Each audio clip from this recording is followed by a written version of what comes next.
হুসাইন আহমদ কুতবুল আলম সৈয়দ হুসাইন আহমদ মাদানী রহমতুল্লাহি আলাইহি ওনার জীবনীতে পেয়েছি। অসুবিধা হইতেছে আপনাদের? হ্যাঁ,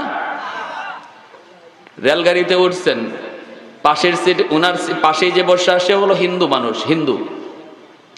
হিন্দু মানুষটা সে রেলগাড়ির বাথরুমের ভিতরে গেছে। হুজুরে দেখছেন বাথরুমের ভিতরে গেছে। কার কথা বলি?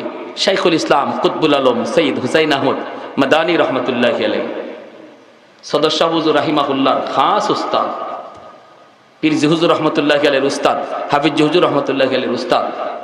আমাদের সিলেটে যার অসংখ্য অগণিত খলিফাদার হুসাইন আহমদ মাদানী রহমতুল্লাহি আলাইহি সারা জীবন রমজান মাস সিলেটে কাটাইছেন। বাড়ি ভারত, কিন্তু রমজান কাটানোর জন্য সিলেটে আসতেন। পুরা রমজান সিলেটে কাটাইতেন। আবার রমজানের পরে ঈদের নামাজটা আইয়া পড়তেন সরাসরি আমাদের গ্রামে, হবিগঞ্জ জেলার বানিয়াচং গ্রাম, আমার নিজ গ্রাম, যে গ্রামে 4টা ইউনিয়ন একটা গ্রামে। ভালো করে বুঝছেন?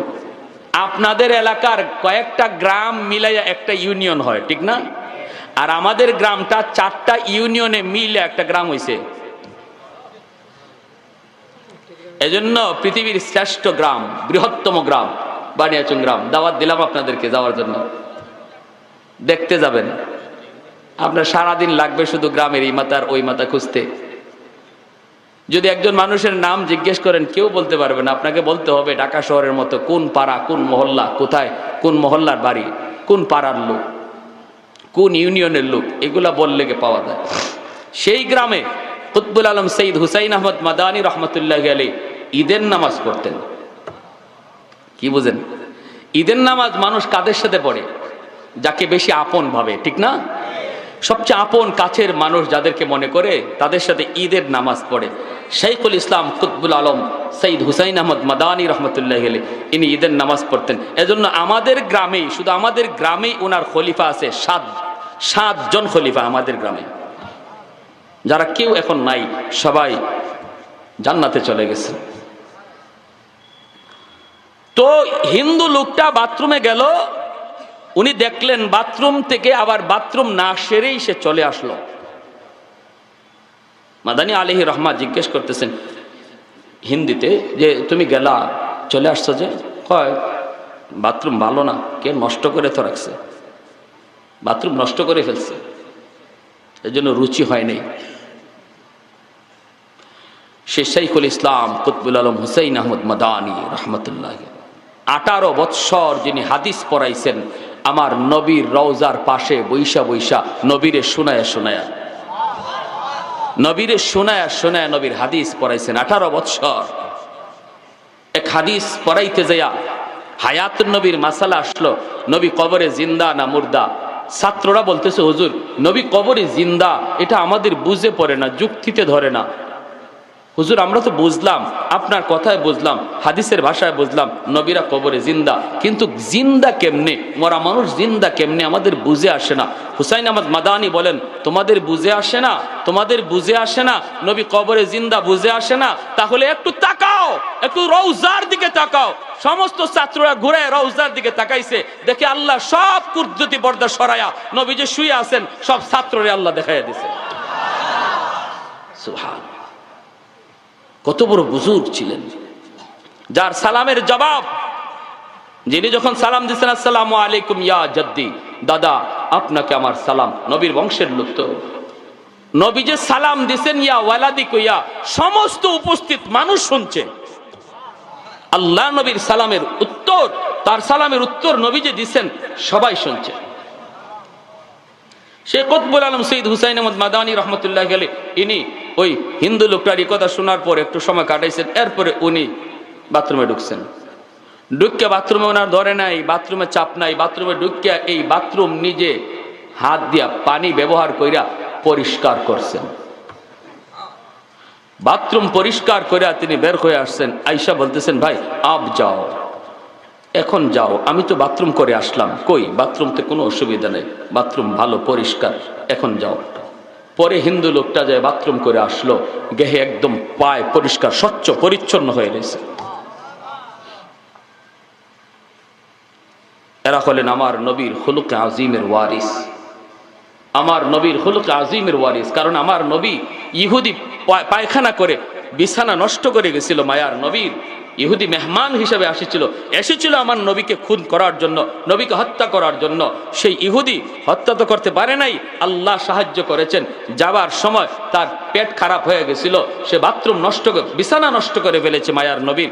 চলে গেছে ইহুদি, চলে গেছে।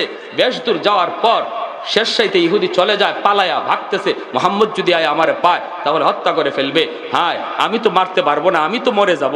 আমার দি বাথরুমে এমন ভাবে আল্লাহ তারে অসুস্থ বানায় দিছে, হে বিছানায় আয় বসতে পারে না, খালি বাথরুমে যায় আর আয়, বাথরুমে যায় আর আয়। এই অবস্থায় শেষ পর্যন্ত শেষ রাতের দিকে তাড়াতাড়ি ভাগতেছে যে আমার হাতে ছুরি আছে, যদি মোহাম্মদ পায় তাহলে তো আমার হত্যা করে ফেলবে। ইহুদি চলে গেছে। বেশ দূর যাওয়ার পর ইহুদি কয়, হায় হায়, আমি তো ছুরি রেখে আসলাম আমার বালিশের তলে, ছুরিটা তো আনতে ভুলে গেলাম। তাহলে মোহাম্মদুর রাসূলুল্লাহ তিনি যখন আমার রুমে ঢুকবেন, ঢুকে দেখবেন আমি নাই, বিছানাটা তুললে বালিশটা তুললেই তো ছুরি পেয়ে যাবেন, তখন তো বুঝে ফেলবেন আমি তার হত্যা করতে এসেছিলাম রাতের অন্ধকারে।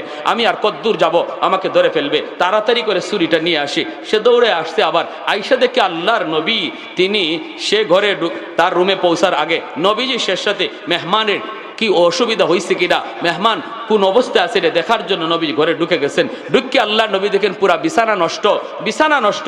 ওই মায়ার নবী তার এই ময়লা নিজে পানি দিয়ে পরিষ্কার করতেছেন। এই দৃশ্য দেখার পর ইহুদি মায়ার নবীর হাত ধরে বলতেছে, ইয়া রাসূলুল্লাহ, আমি আপনার মেহমান না গো নবী, আমি একটা খুনি, ভাড়াটিয়া খুনি। আবুল আহাবের স্ত্রী আমারে পাঠাইছে আপনাকে হত্যা করার জন্য টাকার বিনিময়ে। কিন্তু আজ আমি নিজের চোখে যে দৃশ্য দেখলাম, এটা সাধারণ কোনো মানুষের কাজ নয়। আপনি সাধারণ কোনো মানুষ নন, অবশ্যই আপনি আল্লাহর নবী। আমাকে এই মুহূর্তে কালেমা পড়ায় মুসলমান বানায়। ওয়া ইন্নাকা লাআলা খুলুকিন আযীম। প্যারে হাজিরিন, আপনাদের আগ্রহ দেখে আমি বয়ানটা ডাইনে বামে নিয়ে অনেক লম্বা করে ফেলতেছি, অসুবিধা দিতেছে আপনাদের না? তারপর আমি জানি আপনাদের এলাকায় 11টার উপরে ওয়াজ চলে না। বিভিন্ন জায়গায় ময়মনসিং এলাকায় গেলে আমাদেরকে বসায় রাত 1টায়, 1টার সময় প্রধান বক্তা বসে। এজন্য ময়মনসিং এর ওয়াজ রাখলে আমাদের কলিজা কাঁপে, হাই রে রাত কয়টার সময় বসায় আল্লাহই জানে। কিন্তু আপনাদের এলাকা আলহামদুলিল্লাহ আপনারা এটা মানেন, ওলি আল্লাহর দেশ, সদস্য হুজুরের দেশ, আপনারা এটা মানেন 11টার ভিতরে প্রোগ্রাম শেষ করা, যাতে করে ফজরের নামাজ পড়তে কারো কষ্ট না হয়, ঠিক না? সামনের দিকে আগাই। আমার ভাইয়েরা, বন্ধুরা, যুবক, আল্লাহর নবীর সাহাবী তিনি দাওয়াতের কাজে বের হয়ে গেলেন। এই দিকে আল্লাহ পাক মঞ্জুর করেছেন ছেলে সন্তান, ছেলে সন্তান।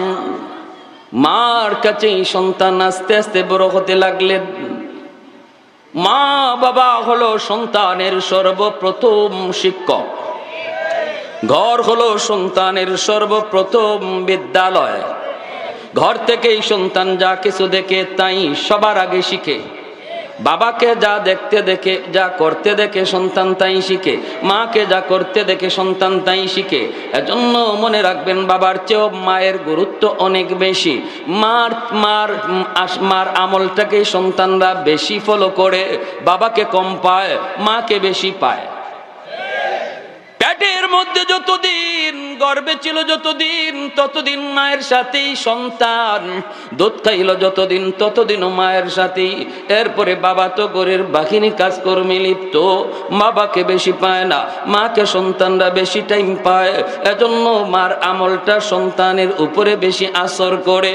মা যদি নামাজি হয়, সন্তান নামাজি হয়। মা যদি দিনদার হয়, সন্তান দিনদার হয়। মা সন্তান পেটে নিয়ে যদি বেশি বেশি টক খায়, সন্তান টক প্রিয় হয়। মা সন্তান পেটে নিয়ে যদি বেশি বেশি মিষ্টি খায়, সন্তান বড় হইয়া মিষ্টি প্রিয় হয়।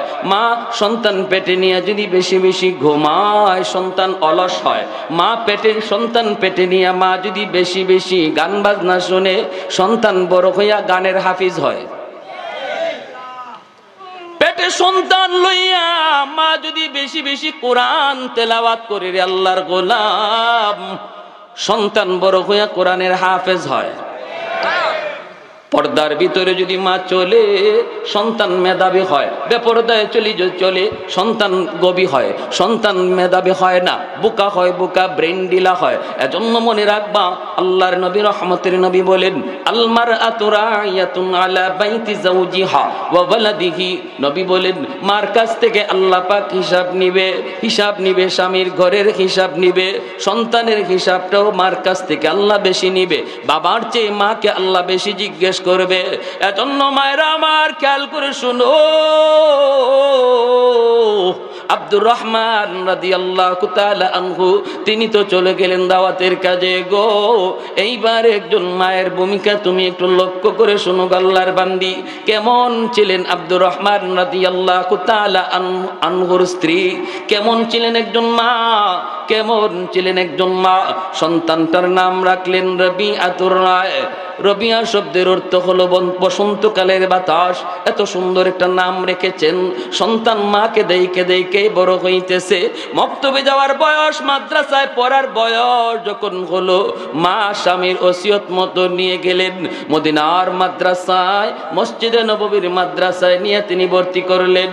নিয়ে বলতেছেন, ওস্তাদজি আমার ছেলেটাকে আপনারা কোরআন শিখান, আমার ছেলেকে আপনারা হাফেজ বানান, আমার ছেলেটাকে একজন আলেম বানান। বাবার ওসিয়ত, বাবা দাওয়াতের কাজে চলে গেছে, কবে আসবে কেউ তা জানে না, জীবিত আসবে না ফিরত মৃত আসবে তাও জানি না, আদৌ আমার স্বামী আবার ফিরবি কিনা তাও জানি না গো। নবীর যুগের সাহাবায়ে কেরাম তারা দাওয়াতের কাজে বের হয়েছেন রে যুবক। বহু সাহাবী আর বাড়িতে ফিরেন নাই, সন্তানের কাছে আর ফিরেন নাই, যেখানে গেছেন সেখানেই কবর হয়ে গেছে। লক্ষ সাহাবী বিদায় হজের ভাষণ, লক্ষ সাহাবায়ে কেরামকে সামনে রেখে মায়ার নবী তিনি বিদায় হজের ভাষণ দিলেন। কিন্তু আজ মক্কা মদিনা তালাশ করে মাত্র 10,000 সাহাবীর কবর পাওয়া যায়। 1 লক্ষর উপরে সাহাবায়ে কেরামের কবর নিজের মাটিতে হয় নাই, নিজের গ্রামে হয় নাই, নিজের এলাকাতে হয় নাই, চলে গেছেন আফ্রিকা, সেখানেই দাওয়াতের কাজ করেছেন, সেখানেই কবর হয়ে গেছে। চলে গেছেন চীন, সেখানেই কবর হয়ে গেছে। ভাইয়েরা বন্ধুরা, মা যখন সন্তানকে মাদ্রাসায় ভর্তি করলেন, কেমন মা, কেমন মা, সন্তান ও মা ভক্ত সন্তান। মা যা বলছেন, শিশুকাল থেকে মায়ের তরবিয়তে বড় হয়েছেন। যেই সন্তান মা ভক্ত হয়, বাবা ভক্ত হয়, এই সন্তানের লেখাপড়ার ভিতরে আল্লাহ বরকত দিয়া দেয়। যেরকম সুবহানাল্লাহ। যেই সন্তান মা ভক্ত হয়ে, বাবা ভক্ত হয়ে, তার পরীক্ষার রেজাল্ট আল্লাহ ভালো করে দেয়।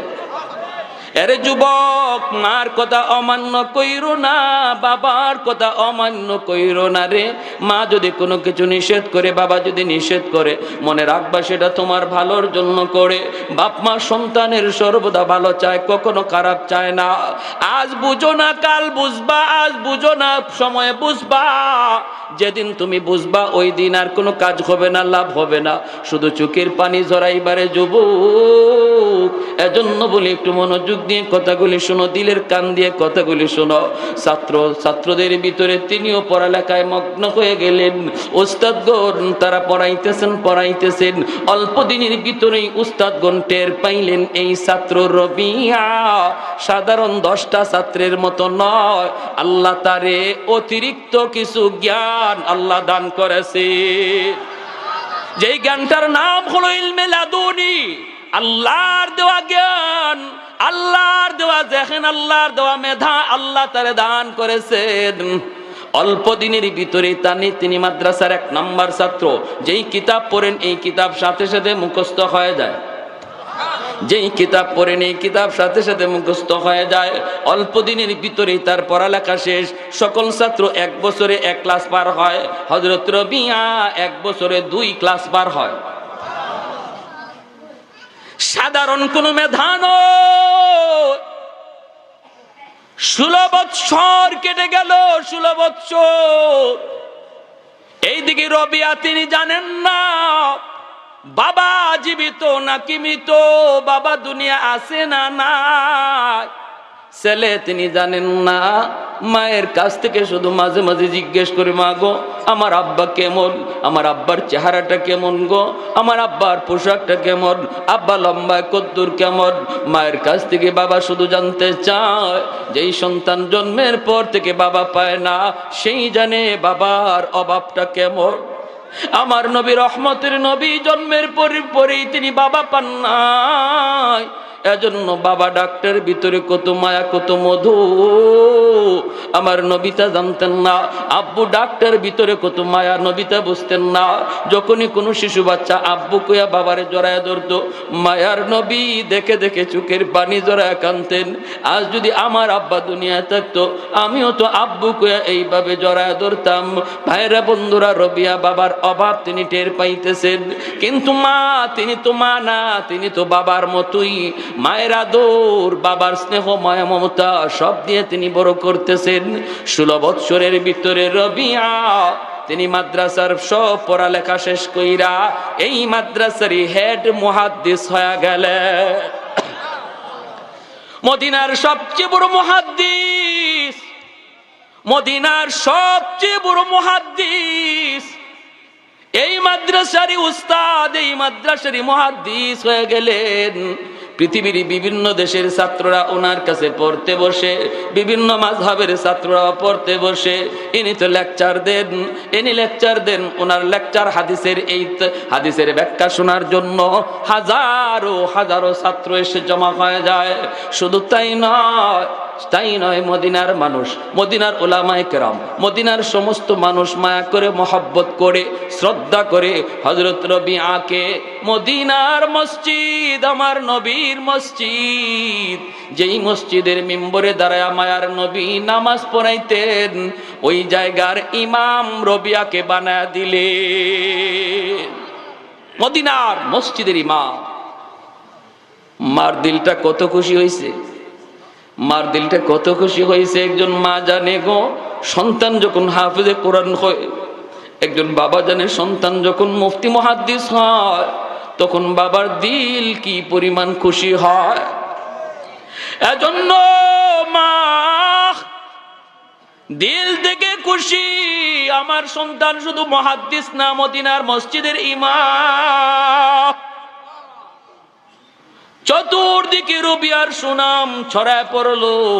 হাদিসের বহুত বড় একজন রাবি হযরত রবিয়াতুর রায়, হাদিসের বহুত বড় একজন রাবি হয়েছেন।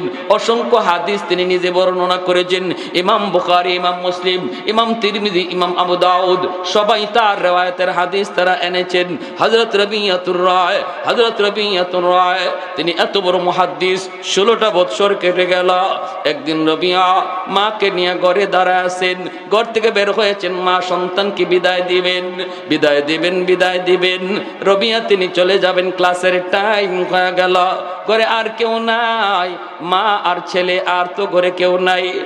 ক্লাসের টাইমে তিনি মদিনার ক্লাস করাইতে যান মসজিদে নববীতে। মা থাকেন তখন একা। মা বিদায় দিতেছে, বাবা রবিয়া যাও। বিদায় দেওয়ার মুহূর্তে হঠাৎ করে একজন বৃদ্ধ মানুষ আন্দরের ভিতরে ঢুকে গেল। সালাম নাই, কালাম নাই, অনুমতি নাই, কোনো কিছু না বইলা তিনি আন্দরের ভিতরে ঢুকে গেলেন। হযরত রবিয়া তিনি দূর থেকে তাকায় দেখে অবাক হয়ে গেলেন। ঘটনা কি? এমন কাজ তো 16 বছরের ভিতরে আমি কখনো দেখি নাই। আমার ঘরের ভিতরে, আমার ঘরের সীমানার ভিতরে, আমার পর্দার ভিতরে আজ পর্যন্ত কোনো মানুষ এইভাবে ঢুকে নাই। মানুষটাকে, বৃদ্ধ মানুষটা ঢুকে যাইতেছে। রবিয়া তারে বাধা দিচ্ছেন, বাবা তুমি কে গো, তুমি দাঁড়াও, সামনে আইসো না, আইসো না। মুসলমানের ঘরে এইভাবে ঢোকার কোনো অনুমতি নাই। অন্যের বাড়িতে ঢুকতে গেলে আমার আল্লাহ বলে সালাম দাও, সালামের জবাব পাইলে তুমি ঢুকবা, যদি জবাব তুমি না পাও তুমি ফিরত যাইবা। এটা হলো ইসলামের আদর্শ। রবিয়া ডাক দিয়ে বলেন, কে গো তুমি, বাবা দাঁড়াও, সামনে আইসো না, আইসো না, কারণ পাশেই মা দাঁড়ায় আছে। মা মা তো জীবনে কোনোদিন বেগানা পুরুষের সামনে যায় নাই। রবিয়া তো তিনি দেখেছেন মা কি পরিমাণ পর্দা করে, কেমন পর্দা মাইনা মা চলে। আজকে মা পাশে দাঁড়ানো, হঠাৎ করে একজন পুরুষ বৃদ্ধ মানুষ ঢুকে গেল, অনুমতি নাই, কোনো ধরনের কথা নাই, বার্তা নাই। রবিয়া বা যত বাধা দেন, বৃদ্ধ মানুষটা বাধা মানতে রাজি না। উনি শুধু সামনের দিকেই আসতেছে, রবিয়া বাধা দেন, ইনি শুধু সামনে আসে, রবিয়া বাধা দেন, ইনি শুধু সামনে আসে। বলুন তো, এইভাবে কারো বাড়িতে ঢুকবার অনুমতি আসেনি? আরেকটু জোরে।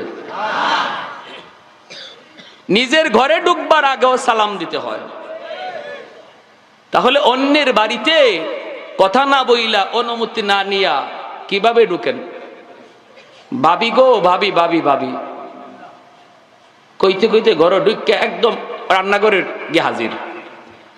আবার 5 ওয়াক্ত নামাজও পড়ি, পর্দার ওয়াজও শুনি, সব সব হারাম। শরীয়তে ভাবির সাথে কথা বলা জায়েজ না? না জায়েজ? হালাল না হারাম? সবাই কয় না, বোঝা গেল রুগী আছে, অভাব নাই রুগীর। আলহামুকাল মউত, মায়ার নবী বলেন দেবর বাবির জন্য মরণ, মরণ, জম জম। দেবরের সাথে বাবির দেখা করা হারাম, সাফ সাফ হারাম। যতজনে এই কাজ করতেছেন, বাবির কাছে যাইতেছেন, বাবির সাথে কথা বলতেছেন, প্রতিটা মুহূর্তে কবিরা গুনাহ লিখা হইতেছে, প্রতিটা মুহূর্তে কবিরা গুনাহ লিখা হইতেছে। আমরা বাহিরের মানুষের সাথে আলহামদুলিল্লাহ কিছু পর্দা করি, পর্দা বুঝিও। আমার মা বোনেরা অনেকে আছে ঘর থেকে বের হতে পর্দা বোরকা পরে আলহামদুলিল্লাহ বের হয়, কিন্তু ঘরের ভিতরে যে পর্দা আছে দেবরের সাথে, হ্যাঁ, এরকম ভাবে আবার চাস্তলি চাচা, চাস্তলি মামা, চাস্তলি দাদা, চাস্তলি নানা, এদের সবার সাথে পর্দা করা ফরজ। চাচাতো ভাইয়ের সাথে পর্দা করা ফরজ, মামাতো ভাইয়ের সাথে পর্দা করা ফরজ, হ্যাঁ, খালাতো ভাইয়ের সাথে পর্দা করা ফরজ। আর পুরুষের জন্য খালাতো বোন, মামাতো বোন, চাচাতো বোন, ফুফাতো বোন, সবার সাথে পর্দা করা ফরজ। কথা বলা হারাম, কথা বলা। খালি হুজুর দেখলে মাথায় কাপড় দেওয়ার নাম পর্দা নয়। পরপুরুষ যাই দেখবেন সাথে সাথে নিজেরা আড়াল করে নেওয়া, এর নাম পর্দা, এর নাম পর্দা। যে মানুষ নিজের ঘরে ঢুকার সময় সালাম দিয়া ঢুকে, আল্লাহর নবীর হাদিস, এই ঘরে আল্লাহ রহমত এমন ভাবে বর্ষণ করে, প্রতিটা মানুষের দিলের ভিতরে মহব্বত বাড়ায় দেয়। স্বামী স্ত্রীর ভিতরে মহব্বত বেড়ে যায়, ভাই ভাই মহব্বত বেড়ে যায়, বাপ বেটায় মহব্বত বেড়ে যায়। স্বামী স্ত্রীর ভিতরে সম্পর্ক একটু ফাটল, বেশি বেশি সালামের আমল করো, দেখবা মহব্বত কুদরতি ভাবে আল্লাহ বাড়াইয়া দিবে। ভাইয়ে ভাই একটু দূরত্ব, সালাম বেশি বেশি দাও। পানি পড়ার জন্য হুজুরের কাছে যাওয়া লাগবে না, তাবিজ পড়া আনতে যাওয়া লাগবে না, আমল করো সালামের, মহব্বত আল্লাহ বাড়াইয়া দিবে। কারণ মহব্বতটা থাকে কোথায়? দিলের ভিতরে। কোথায়? এই দিলটা কার হাতে? জোরে বলেন। নাকি নিজে কোনো কারিগরি করা যায় দিলের মধ্যে? মেডিসিন খায়া কোনো লাভ নাই, আল্লাহর হাতে। আর জিন ভূতের আসর থাকে না। যেই ঘরে পুরুষ মানুষ সালাম দিয়া ঢুকে, এই ঘরে জিন্দিগিতে জিন ভূতের কোনো আসর থাকবে না, কোনো খারাপ জিন্নাতের কোনো দুষ্টামি থাকবে না, যদি ঘরে সালাম দিয়ে ঢুকার আমল করি। করবো না ইনশাল্লাহ? ওয়াস্ত শুনবো, 2-1টা আমল তো নিয়ে যাওয়া দরকার, ঠিক কিনা? মাইক দিয়ে আমি জানাই দিছি, আজকে ঘরে গিয়ে সালাম দিবেন, কোনো অসুবিধা হবে না, জবাব পাবেন। কারণ ঘরের মানুষের শুনছেনই না শুনছে না? হ্যাঁ, যদি মাইকে না বলতাম তাহলে সমস্যা হইতো। এক লোক এরকম বৃদ্ধ মানুষ, একদম শেষ বয়সে ওয়াজ শুনছে, ঘরে সালাম দিতে হয়। উনি কয় কপালে যা আছে, আজকে ওয়াজ তো যেহেতু শুনলাম, ঘরে সালাম দিয়েই ঢুকবো। উনি গেছে, দাদা তো দাদি দরজা খুলবে, দরজার পাশে গিয়ে কয় আসসালামু আলাইকুম ওয়া রাহমাতুল্লাহ। যেই মাত্র দাদি দরজা খুইলে দিছে আর সালাম দিছে, উনি হাত উঠাইয়া সাথে সাথে দাদি দরজা আরো টাইট করে লাগাইয়া দিছে দৌড়, যাইয়া নাতিদেরকে ডাকে আর কয় তাড়াতাড়ি উঠো, তোদের দাদারে বুতে পাইছে।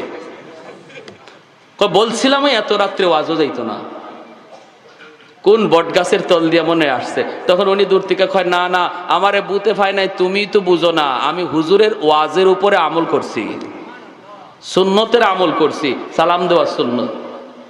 হযরত রবিয়াতুর রায় তিনি দেখতেছেন ওই বৃদ্ধ মানুষটা কোনো বাধা মানতেছে না, ইনি শুধু সামনে আগায়। চিন্তায় পড়ে গেলেন হযরত রবিয়া, এই অবস্থায় তিনি বাধা দিবেন, বাধা তো মানে না, খারাপ ব্যবহার তো করতে পারেন না, কারণ তিনি তো নবীর নায়েবে রাসূল, ঠিক কি না? কথা তো গালি তো দিতে পারেন না, নায়েবে নবী, ঠিক কি না? আমার নবীর আখলাক তার ভিতরে, কারণ নবীর নায়েবে রাসূল যারা হয় এরা নবীর খুলুকে আজিমেরও নায়েব হয়, যেরকম সুবহানাল্লাহ, এরা নবীর খুলুকে আজিমের ওয়ারিস হয়। এজন্য এদের আখলাক এত সুন্দর। যত বড় আলেম তার আখলাক তত সুন্দর, যত বড় আল্লাহর ওলি তার আখলাক তত বড় সুন্দর, তত সুন্দর, তত সুন্দর। আমার ভাইরা বন্ধুরা, এইবার হযরত রবিয়া আর বাধা দিলেন না, বাধা না দিয়া মায়ের দিকে তাকাইতেছেন। রবিয়া তিনি ভাবতেছেন মা হয়তো বলবেন বাবা বাধা দে, বাধা দে, বাধা দে, লোকটারে আসতে দিবি না। কিন্তু হযরত রবিয়া তিনি দেখেন মা ডাক দিয়ে বলতেছে বাবা রবিয়া, বৃদ্ধ মানুষটা যখন এসেই পড়েছে তাহলে আর বাধা দিও না, তারে আসতে দেও, আসতে দেও বাবা, বাধা দিও না। তোমার ক্লাসের টাইম হয়ে গেছে রে বাবা, তুমি তোমার ক্লাসে চলে যাও, বিষয়টা আমি বুঝতেছি, তোমার ক্লাসের টাইম হয়ে গেছে, ছাত্ররা অপেক্ষায় রয়েছে, বাবা তুমি চলে যাও। রবিয়া তিনি চলে যাইতেছেন, মনে মনে ভাবতেছেন অনেকগুলি মনের ভিতরে প্রশ্ন। জীবনে কোনোদিন মাকে বেগানা পুরুষের সামনে দেখি নাই, হায় রে আজ আমার মা আমার পক্ষে থাকার কথা, কিন্তু না, তিনি তো তা করলেন না, তিনি তো ওই বৃদ্ধ মানুষটার পক্ষ নিয়ে নিলেন। তাহলে এই বৃদ্ধ মানুষটা কে, কি তার পরিচয়? মা কিন্তু পরিচয় দিলেই এখানে সব কিচ্ছা খতম হয়ে যেত। মা পরিচয় তিনি দিলেন না, বৃদ্ধ মানুষটার পরিচয় দিলেন না, বরং ছেলেকে বলতেছেন বাবা তুমি ক্লাসে চলে যাও। কারণ এই বৃদ্ধ মানুষটা আর কেউ নন, ইনি হলেন হযরত আব্দুর রহমান রাদিয়াল্লাহু তাআলা আনহু, যিনি রবিয়ার 16 বছরে হারানো বাবা। বাবা ছেলের পরিচয় জানে না, ছেলে বাবার পরিচয় জানেন না, কেউ কারো পরিচয় জানে না রে। এজন্য বাবারও মনে সন্দেহ, এই যুবক ছেলেটা আমার স্ত্রীর পাশে কে, কি তার পরিচয়? আমার স্ত্রীর পাশে এই যুবক ছেলে কেন? আবার ছেলের মনে পরিচয় এই বৃদ্ধ মানুষটাকে, কেন আমার মায়ের পাশে? এই বইলে দুজন দুই দিকে চলে গেলেন। রবিয়ার বাবা জিজ্ঞেস করতেছেন মাকে, জিজ্ঞেস করেন নিজের স্ত্রীকে, বিবি গো, ও বিবি, এই যুবক ছেলে শেষকে, কি তার পরিচয়? তোমার পাশে কেন দাঁড়ায় ছিল? তাহলে তুমি কি পর্দা করা ভুলে গেছো? যুবক ছেলেটার পরিচয় কি, কেন তোমার পাশে দাঁড়ায় ছিল? রবিয়ার মা ডাক দিয়া কয়, স্বামী গো, পরিচয় পরে দিব, পরে দিব, এর আগে তুমি আমার প্রশ্নের জবাব দাও। কেন? এক নাম্বার হলো তুমি কেন সালাম দেওয়া ভুলে গেলা? তুমি কি নবীর সুন্নত জানো না? আমার নবীর সুন্নত হলো সালাম দিয়ে নিজের ঘরে ঢোকা। 2 নম্বর হলো তুমি এত লম্বা সফর করে এসেছো, নবী লম্বা সফর করে যখন মায়ার নবী আসতেন, এসেই নবী ঘরে ঢুকতেন না, পাশের মসজিদে নবী অবস্থান করতেন, ওখান থেকে নবী খবর দিতেন, তুমি কেন মসজিদে অবস্থান করলা না?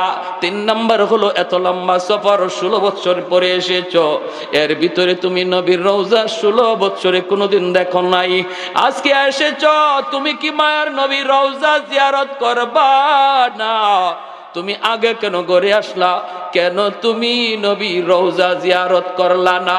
আগে 3টা সুন্নত তুমি আগে আদায় করো, এরপরে জবাব দিব এই যুবক ছেলেকে, কি তার পরিচয়? হযরত আব্দুর রহমান রাদিয়াল্লাহু তাআলা আনহু তিনি আর কথা বাড়ালেন না, তিনি বলতেছেন বিবি গো, তুমি ঠিক বলেছো, আমি তো 3টা সুন্নত তরক করে ফেলেছি, আমি যাইতেছি, এখনই আমি সংশোধন করে আসতেছি। চলে গেলেন মসজিদে নববীতে, যায় তিনি নামাজ আদায় করলেন, তারপরে নামাজ আদায় করে নবীর রওজার পাশে আসলেন, আয়েশা নবীর রওজা জিয়ারত করলেন, চোখ থেকে দর দর করে পানি পড়ে। আমার নবীর রওজা জিয়ারত করেন, হঠাৎ করে তাকায় দেখেন নবীর রওজার পাশে বসে ওই যুবক ছেলেটা, যেই যুবক কিছুক্ষণ আগে তার স্ত্রীর পাশে দাঁড়ানো ছিল, ওই যুবক যার চেহারাটা পূর্ণিমার চাঁদের মতো সুন্দর, নূরে ঝলমল ঝলমল করে গো। তিনি উস্তাদের আসনে বসা, হাদিসের আসন মসনদে বসা, সামনে অসংখ্য অগণিত ছাত্র বসা, আর মায়ার নবীর হাদিস পড়াইতেছেন। নবীর প্রতিটা হাদিস মায়ার নবী রওজায় শুয়া শুয়া শুনতেছে। আব্দুর রহমান রাদিয়াল্লাহু তাআলা আনহু তাকায়া তাকায়া চোখের পানিটা জরা জরা কান্দে আর কয়, মালিক, তুমি যদি আমাকে এমন একটা সন্তান তুমি দিতা, আমাকে যদি এমন একটা সন্তানের বাবা বানাইতা, আমি বাবা হওয়া ধন্য হয়ে যাইত। আমার সন্তান হাদিস পড়ায়, আমার নবীর হাদিস পড়ায়, এমন একটা সন্তান যদি তুমি আমাকে দিতা আর আমি দেখতাম গো, কলিজা আমার ঠান্ডা হয়ে যাইত। চায় চায় তিনি কাঁদতেছেন। রবিয়া তিনিও দেখতেছেন ওই বুড়া মানুষটা রওজার পাশে বৈশা ওনার দিকে তাকায় তাকায় কাঁদতেছে। ছাত্ররাও দেখতেছে যে লোকটা এইভাবে যারে কাঁদতেছে, ঢেউ উঠে গেছে তার কান্নার, ঢেউ উঠে গেছে কান্নার। রবিয়া বলেন, বাবা ওই দিকে তাকাও না, ক্লাসের দিকে তাকাও, হাদিসের দিকে তাকাও, পড়া তোমরা শোনো। হযরত রবিয়া তিনি ছাত্রদের চেহারা ঘুরায় দিলেন। আব্দুর রহমান রাদিয়াল্লাহু তাআলা আনহু তিনি নবীর রওজা জিয়ারত কইরা ঘরের পাশে যায় সালাম দিয়া ঘরে ঢুইকা বলেন, বিবি গো, ও বিবি, ও বিবি, ও বিবি, আমি সুন্নত আদায় করেছি গো, কিন্তু নবীর রওজার পাশে যাইয়া আমি ওই যুবককে পেয়েছি যে যুবক তোমার কাছে দাঁড়ানো। আমি দেখেছি সে নবীর হাদিস পড়ে, আমার নবীর হাদিস পড়ায়। অসংখ্য গণিত ছাত্র বসে বসে হাদিস পড়া শুনে। বিবি গো, দেখে আমার দিলটা বেঁধে রাখতে পারলাম না, আমার কান্নার ঢেউ উঠে গেল।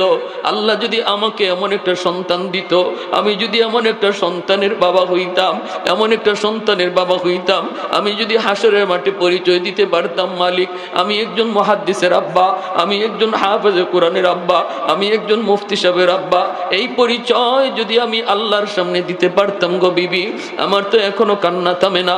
বিবির সাথে সাথে চোখের পানিটা মুইসা স্বামীর কপালে চুমু দিয়া বলতেছে, স্বামী গো, ও স্বামী কান্না করো না গো স্বামী, শুকরিয়া আদায় করো যেই ছেলেরে তুমি ওই জায়গায় হাদিস পড়াইতে দেখছো। কিছুক্ষণ আগে যে তুমি যে তোমার স্ত্রীর পাশে দাঁড়ানো, এই ছেলের নাম হলো রবিআ, যে তোমারই ঔরজাত সন্তান। मैं तालिब मौला को मेरे इश्क निराला,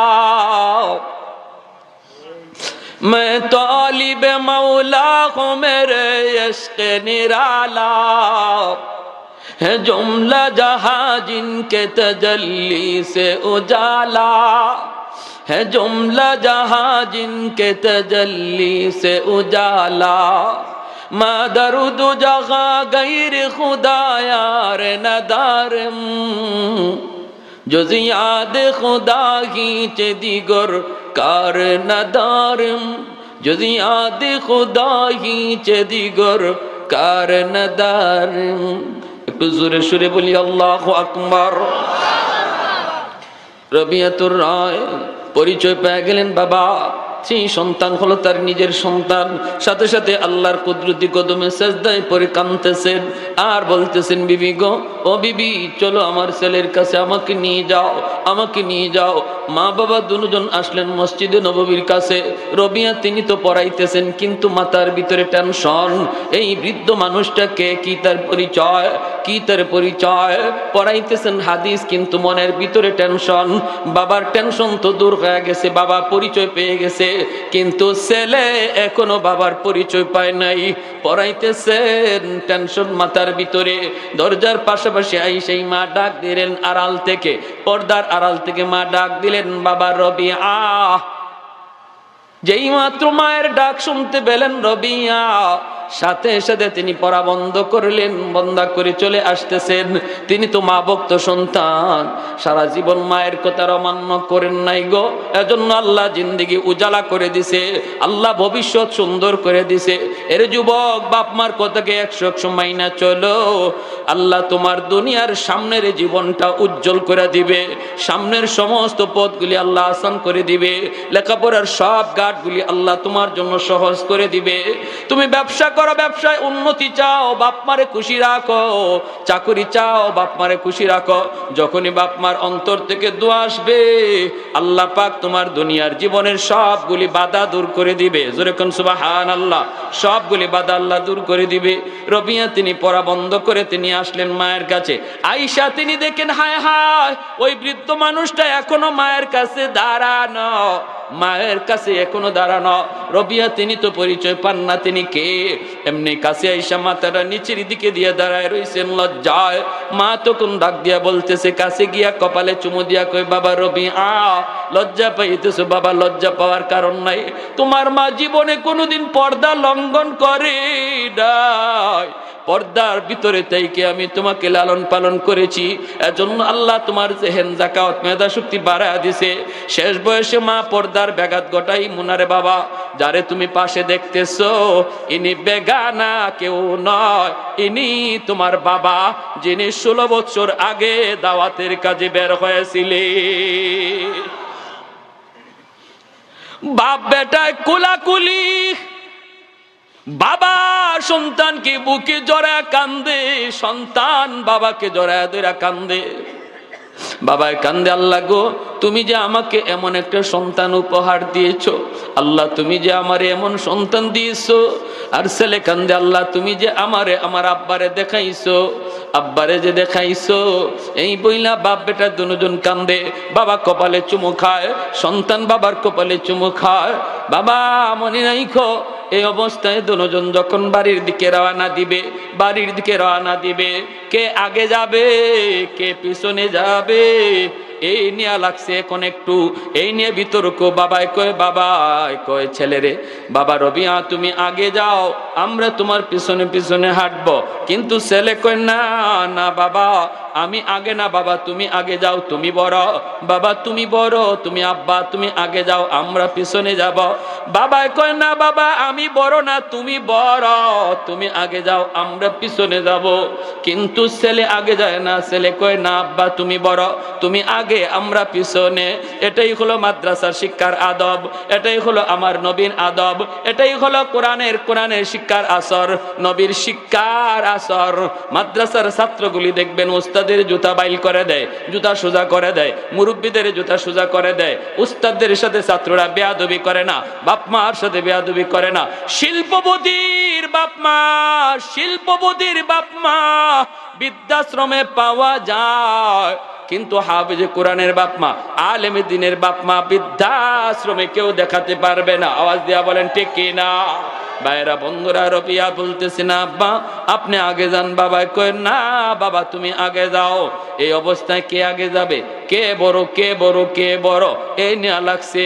বাবা ভাইরা আমার, রবিয়া বলতেছে, আমিও না বাবা তুমিও না, আম্মা সিদ্ধান্ত দিবে কে আগে যাবে কে পরে যাবে।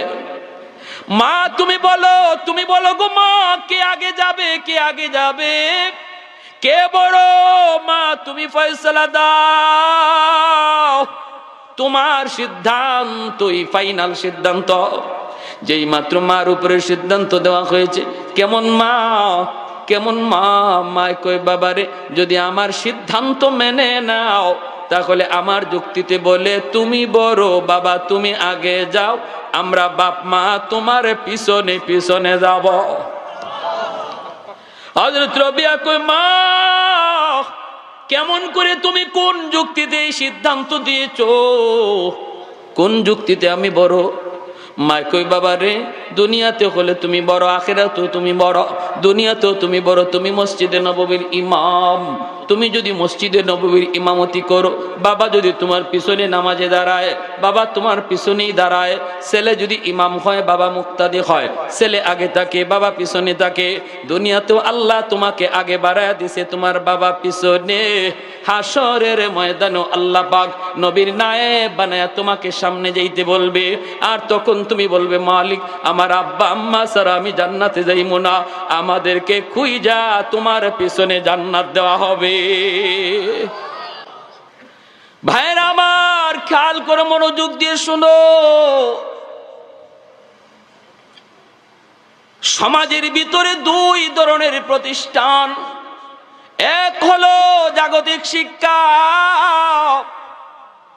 স্কুল কলেজ ইউনিভার্সিটির শিক্ষাকে জাগতিক শিক্ষা বলা হয়। জাগতিক শিক্ষার দ্বারা একজন মানুষ দুনিয়া কামানো চিনে, ডাক্তার হওয়া চিনে, ইঞ্জিনিয়ার হতে পারে, ব্যারিস্টার হতে পারে, জজ হতে পারে, উকিল হতে পারে। দুনিয়া কেমনে কামাই করতে হয় ভালো করে বুঝে, ভালো করে সেটা জানে। সেই পথ ঘাটগুলি তারে বোঝানো হয়, তারে শেখানো হয়। আরেক ধরনের শিক্ষা প্রতিষ্ঠান রয়েছে আল্লাহর গোলাম, সেই প্রতিষ্ঠানগুলি হলো দ্বীনি শিক্ষা, যেই জায়গার ভিতরে আল্লাহর কালাম পড়ানো হয়। আমার নবী রহমতের নবী, শ্রেষ্ঠ নবীর শ্রেষ্ঠ আদর্শ শেখানো হয়। সেই প্রতিষ্ঠানগুলির নাম হলো মাদারিসে কওমিয়া, যেখানে কোনো নেতার আদর্শ শেখানো হয় না, কোনো নেত্রীর আদর্শ শেখানো হয় না, লেনিনের আদর্শ মাদ্রাসায় পড়ানো হয় না, কালমার্সের আদর্শ মাদ্রাসায় শেখানো হয় না, মাও সেতুংয়ের আদর্শ মাদ্রাসায় শেখানো হয় না। মাদ্রাসায় যদি শেখানো হয়, সেই আদর্শ হলো শ্রেষ্ঠ নবীর শ্রেষ্ঠ আখলাক, যেই আখলাক হলো খুলুকে আজিম, যার উপরে কোনো চরিত্র নাই। এত সুন্দর আখলাক, এত সুন্দর ব্যবহার, এত সুন্দর আচরণ আল্লাহ আমার নবীকে দিয়েছিলেন। ওই আদর্শটাই মাদ্রাসায় পড়ানো হয়। ঠিক কিনা জোরে কও? এজন্য আমার সন্তানকে জন্ম দেওয়ার পর, মানুষের সন্তান জন্ম নিয়েই মানুষ হয় না, মুরগির বাচ্চা জন্ম নিয়েই মুরগি হয়। কিন্তু মানুষের বাচ্চা জন্ম নিয়ে মানুষ হয় না, তার মানুষ বানাইতে হয়, মানুষ বানাইতে হয়। যার ভিতরে আল্লাহর কোরআনের জ্ঞান, হালাল হারামের জিন্দেগি, যার ভিতরে আমার নবীর আদর্শ। আল্লাহ পাক রব্বুল আলামিন পবিত্র কোরআনের সূরাতুর রহমানে বলেন, আর রহমান আল্লামাল কুরআন খালাকাল ইনসান। আল্লাহ বলেন, কোরআন শিক্ষা দিয়েছি, মানুষ সৃষ্টি করেছি। প্রশ্ন হলো, কোরআনের শিক্ষা সেটা আল্লাহ আগে আনলেন কেন? মানুষ সৃষ্টির কথা আল্লাহ পরে নিলেন কেন? অথচ তরতিবের দিক দিয়ে যদি আমরা লক্ষ্য করে দেখি, আল্লাহর গোলাম, মানুষ সৃষ্টি হয় আগে, মানুষের জন্ম হয় আগে, এরপরে শিক্ষা লাভ করে, চাই সে মাদ্রাসায় পড়ুক, চাই সে স্কুলে পড়ুক, শিক্ষা লাভ করে জন্মের পর। কিন্তু আল্লাহ পাক সূরাতুর রহমানের ভিতরে তিনি তরতিবের ভিন্ন করে ফেললেন। আগে নিয়ে আসলেন কোরআন শিক্ষার কথা, এরপরে তিনি বললেন মানুষ সৃষ্টির কথা। মুফাসসিরিনে কেরাম তাফসীরের কিতাবের ভিতরে এই কথা তারা সবাই ধরেছেন, বিস্তারিত তারা লিখেছেন। সার কথা হলো, আল্লাহ বুঝাইতে চাইলেন, শোনো, যার জীবনে কোরআন নাই, যার জীবনে হালাল নাই, হারাম নাই, যার জীবনে জায়েজ নাই, নাজায়েজ নাই, শুধু টাকা কামানো, শুধু পয়সা কামানো শিখেছে, কেমনে টাকা কামাই করতে হয়, শুধু এতটুকুই শিখেছে। কিন্তু কোনটা হালাল, কোনটা হারাম, কোনটা জায়েজ, কোনটা না জায়েজ, কোন পথে কামানোর আমার অনুমতি আছে, কোন পথে আমার অনুমতি নাই, এই সমস্ত বিষয় যার জীবনে নাই, জীবনে নাই রে। আল্লাহ পাক রব্বুল আলামিন কয়, মানুষের কাছে সে মানুষ হলেও ডাক্তার হতে পারে, ইঞ্জিনিয়ার হতে পারে, কিন্তু মানুষের কাছে মানুষ হইল, আমি আল্লাহর কাছে মানুষ হতে পারে নাই। কারণ তার জীবনে জায়েজ না জায়েজ, হালাল হারাম নাই, জায়েজ না জায়েজ হালাল হারাম নাই হায়ওয়ানের কাছে। হায়ওয়ানের জীবনে জায়েজ না জায়েজ পাওয়া যায় না, হালাল হারাম পাওয়া যায় না। শিয়ালের জীবনে কোনো জায়েজ না জায়েজ নাই, গরু ছাগলের জীবনে হালাল হারাম বলতে কিছু নাই। যা পায় তা খায়, যা দেখতে মন চায় তা দেখে, যেদিকে হাঁটতে মন চায় সেদিকেই হাঁটে। কেউ তারে বাধা দেয় না, কেউ তারে বাধা দেয় না। বাধা দেওয়ার কোনো আপত্তিও তার নাই, কোনো শরীয়তের বিধিবিধানও নাই। আল্লাহ বলেন মানুষ হওয়ার পর যেই মানুষটাও তার জীবনে শুধু যা চায় তাই পায়, যা খাইতে মন চায় তাই খায়, যা দেখতে মন চায় তাই দেখে। দেখতে পারবো কি পারবো না অনুমতি আসেনি নাই, খাইতে পারবো কি পারবো না অনুমতি আসেনি না নাই, এই চিন্তা যেই মানুষ করে না, আল্লাহ বলেন তার জীবনে আর হায়ওয়ানের জীবনে কোনো তফাৎ নাই। ডাক্তার হয়েছে, নরমাল ডেলিভারি কেস, ভালো করে ডাক্তার জানে মহিলাটার নরমাল ডেলিভারি হবে, কিন্তু তার হাসপাতালে যদি নরমাল ডেলিভারি হয় তাহলে বিল কম আসবে। এই চিন্তা করে টাকার লোভে পড়ে 30-40 হাজার টাকার লোভে পড়ে কয় সিজার করা লাগবে, যদি সিজার না করো মাও মরবে বাচ্চাও মরবে। সত্য কথা বললো না মিথ্যা কথা বললো? খালি মিথ্যা না ডাহা মিথ্যা? যে ডাক্তার 30,000-40,000 টাকার লোভে পড়ে একজন সুস্থ মহিলাকে চিরদিনের জন্য অসুস্থ বানায়, সিজার করে, এই ডাক্তাররে আপনারা মানুষ বলবেন না অমানুষ বলবেন? অমানুষ। আল্লাহ এই কথাই বলেছেন। সে দেখতে মানুষ, মূলত সে অমানুষ। হাতে পায়ে নাকে চোখে সে মানুষের মতো, কিন্তু তার মূল পরিচয় সে হায়ওয়ানের মতো। হায়ওয়ানেরও চোখ আছে, হায়ওয়ানেরও মুখ আছে, হায়ওয়ানেরও কান আছে, যেমন ভাবে তারও চোখ কান নাক আছে। তফাৎ নাই মোটেও, কারণ হায়ওয়ান সেও কোনো চিন্তা করে না কিছু করতে যায় এটা হালাল না হারাম। যে মানুষ চোখ কান নাক মুখ দেমাগ থাকার পরেও কোনো কাজ করার আগে একটু ভাবে না এটা হালাল না হারাম, তার জীবন আর হায়ওয়ানের জীবনে কোনো তফাৎ নাই। আল্লাহ এই কথা বলেছেন, উলাইকা কাল আনআম বাল হুম আদাল, এর চেয়েও আরো নিকৃষ্ট, হায়ওয়ানের চেয়েও নিকৃষ্ট। কারণ হায়ওয়ানরে কেউ বুঝায় না, হায়ওয়ানের কানে কোরআনের আওয়াজ যায় না, হায়ওয়ানরে উলামায়ে কেরাম তশকিল করে না, দাওয়াত তাবলীগ গরু ছাগলের কাছে যায় না। কিন্তু তুমি মানুষ, তোমার কানে কোরআনের আওয়াজ যায়, তোমার কাছে দাওয়াত তাবলীগের সাথীরা যায়, তোমাকে জান্নাত জাহান্নামের কথা শোনানো হয়। হায়ওয়ানের জন্য আল্লাহ জান্নাত জাহান্নাম বানায় নাই, তোমার জন্য বানাইছে। এত কিছু তোমারে বুঝানো হয়েছে, গরু ছাগলরে বুঝানো হয় না, এরপরে সে অন্যায়টা করে। তোমারে বুঝানোর পরেও যদি তুমি হায়ওয়ানের মতো অন্যায় করো, আল্লাহ বলে তুমি হায়ওয়ানও না, এর চেয়েও আরো নিকৃষ্ট, এর চেয়েও আরো নিকৃষ্ট। বাল হুম আদাল। প্যারে হাজিরিন, এজন্যই কোরআন মানুষকে মানুষ বানায়, কোরআন আমার সন্তানকে মানুষের সন্তান বানায়। আল্লাহর কালামের শিক্ষা, হালাল হারামের পরিচয়, জান্নাত জাহান্নামের পরিচয়, সন্তানকে মানুষের সন্তান বানায়। আমার ভাইয়েরা বন্ধুরা,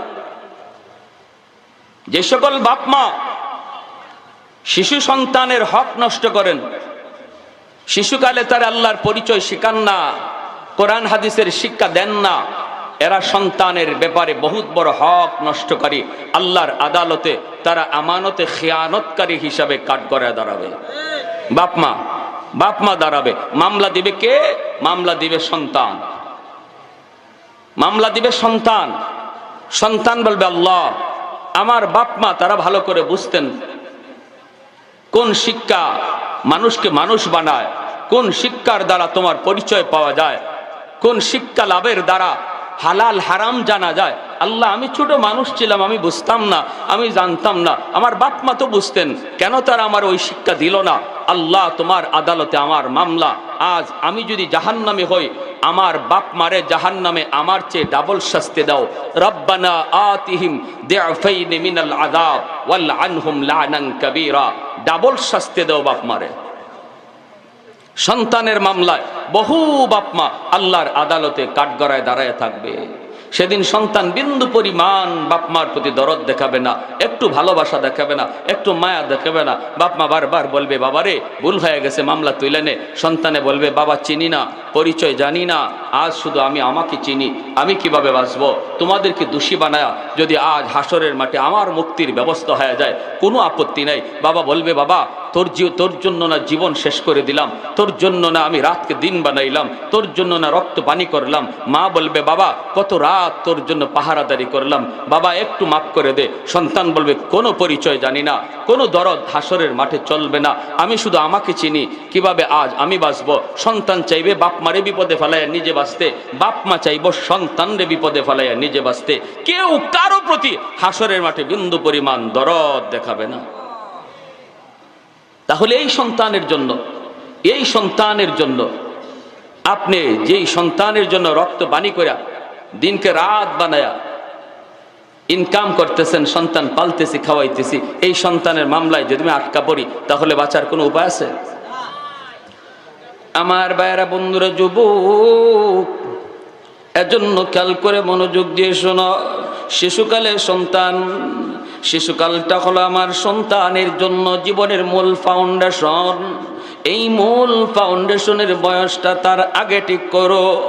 সন্তানকে তুমি ডাক্তার বানাও, ইঞ্জিনিয়ার বানাও, অসুবিধা নাই, আমরা নিষেধ করব না। আল্লাহর গোলাম, আমরা বলবো না ডাক্তার বানায়ও না, আমরা বলবো না ইঞ্জিনিয়ার বানায়ও না, আমরা বলবো না প্রফেসর বানায়ও না। এই দেশে ডাক্তারেরও প্রয়োজন, ইঞ্জিনিয়ারের প্রয়োজন, কিন্তু তার আগে তারে মুসলমানের সন্তান বানাও। ডাক্তারের পরিচয় তার বড় পরিচয় নয়, ইঞ্জিনিয়ারের পরিচয় তার বড় পরিচয় নয়। সন্তানের সবচেয়ে বড় পরিচয়, সন্তান হলো আমার মুসলমানের সন্তান। ঠিক কিনা জোরে কর? এজন্য সবার আগে তারা মুসলমানের সন্তান তারে বানাও, সবার আগে মুসলমানের সন্তান বানাও। কেমন করে বানাবা? কই শিশুকালেই 5টা বছর তারে নুরানি মাদ্রাসায় পড়ান। ডাক্তার বানাবেন পরে বানান, ইঞ্জিনিয়ার বানাবেন তারে পরে বানান, কলেজে পড়াবেন পরে পড়ান, হাই স্কুলে ভর্তি করবেন তারে পরে পড়ান। আগে তারে 5 বছর নুরানি মাদ্রাসায় আপনি পড়ান। আজকাল কওমি মাদ্রাসায় 5 বছর নুরানি ক্লাসগুলাতে অঙ্ক, ইংরেজি স্কুলের সমমানের পড়ানো হয়, সিলেবাসের ভিতরে ঢুকানো হয়েছে। কেন ঢুকানো হয়েছে? এই কথাটা চিন্তা করেই ঢুকানো হয়েছে। স্কুল কলেজের ছেলেরা সেও যদি মাদ্রাসায় পড়ে হাই স্কুলে যেন ভর্তি হতে পারে। ক্লাস 5 পর্যন্ত নুরানি শিক্ষা লাভ করার পর সন্তান যেন হাই স্কুলে ভর্তি হতে পারে। রে যুবক, যদি সে হাই স্কুলে গিয়ে অঙ্ক, ইংরেজি সমানভাবেই তাল মিলায় চলতে পারে, তাহলে আমার 5 পর্যন্ত 5 বছর মাদ্রাসায় পড়াইতে কোনো অসুবিধা আছে? আর একটু জোরে কন্যা, অসুবিধা আছে? কোনো অসুবিধা নাই, কোনো অসুবিধা নাই। দায়িত্ব আদায় হবে, আমার জিম্মাদারি আদায় হবে। সন্তানের পাওনা, সন্তানের হক আমার দ্বারা আদায় কইরে আল্লাহর গোলাম। 5 বছরে আমার সন্তান কোরআন ভালো করে জানবে, হাদিস ভালো করে জানবে, আমার আল্লাহর পরিচয় সে ভালো করে অন্তরে লিখে নেবে, নবীর আদর্শ অন্তরে জেনে নিবে। এরপরে ছেলে যদি হাই স্কুলেও যায় বেনামাজি হবে না, ছেলে যদি কলেজেও যায় বেনামাজি হবে না, ভার্সিটিতে যদি যায় ভর্তি হয় সেখানেও নাস্তিকদের দলে যাবে না। ঢাকা ইউনিভার্সিটির বাংলা বিভাগেও যদি আপনার সন্তান পড়ে, 5 বছর যদি মাদ্রাসায় শিশুকালে পড়ায় তারে সারেন, ভার্সিটিতে গেলে নাস্তিকদের বিরেতাই কেউ তারে ফিরায় রাখতে পারবে না, বাধা দিতে পারবে না, কোরআনের বিপক্ষে কথা বলতে পারবে না, প্রতিবাদ করবে।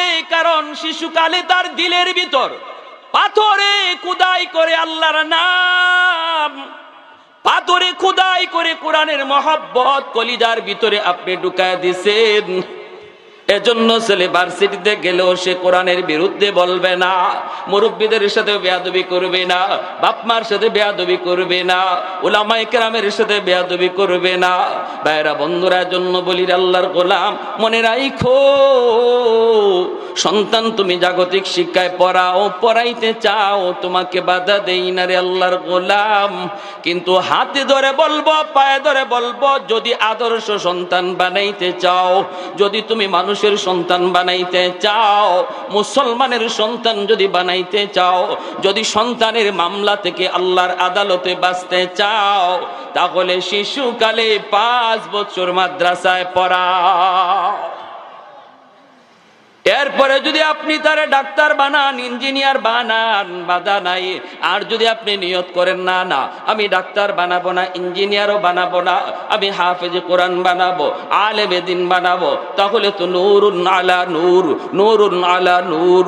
কারণ ভাইরা মনে রাখবা, খেয়াল করে শুনে আল্লাহর গোলাম, একটু মনোযোগ দিয়ে শোনো, যেই বাবা যেই মা সন্তানটারে দিন শিখাবে, হাফেজে কোরআন বানাবে, আলেমে দিন বানাবে, সমাজের মানুষগুলি এক তালে চলতেছে, স্রোতের তালে তালে চলতেছে, সবাই স্কুলের দিকে ধাবিত, কলেজের দিকে ধাবিত। কিন্তু যেই বাপ মা স্রোতের তালে তালে চললো না, স্রোতের উল্টা দিকে চললো, আল্লাহকে খুশি করার জন্য, নবীকে খুশি করার জন্য, যেই সন্তানের বাবা মা স্রোতের তালে তালে না চইলা স্রোতের উল্টা চললো, আল্লাহ পাক রব্বুল আলামিন কিয়ামতের ময়দানে ওই বাপ মারে হাজারো কোটি মানুষের ভিতরে আল্লাহ তালাশ করবেন, তালাশ করবেন। নবীর বাপ মা আসবে, আল্লাহ বলবেন তোমাকে খুঁজি না। ওলি আল্লাহর বাপ মা আসবে, আল্লাহ বলবেন তোমাকে খুঁজি না। হাসরের মাঠে আমি আল্লাহ খুঁজতেছি, কোথায় সেই হাফেজে কোরআনের মা, কোথায় সেই আলেমের বাবা রে। মান কারা আল কোরআন ওয়া আমিলা বিমা ফিহি উলবিসা ওয়ালিদাহু তাজান ইয়াউমাল কিয়ামা। আল্লাহ যখন কোরআনের হাফেজের মা বাবাকে পাওয়া যাবে, তখন আল্লাহ ডাক দিয়া বলবে, আমি তোমাকেই খুঁজতেছি, আমি আজ তোমাকেই খুঁজতেছি।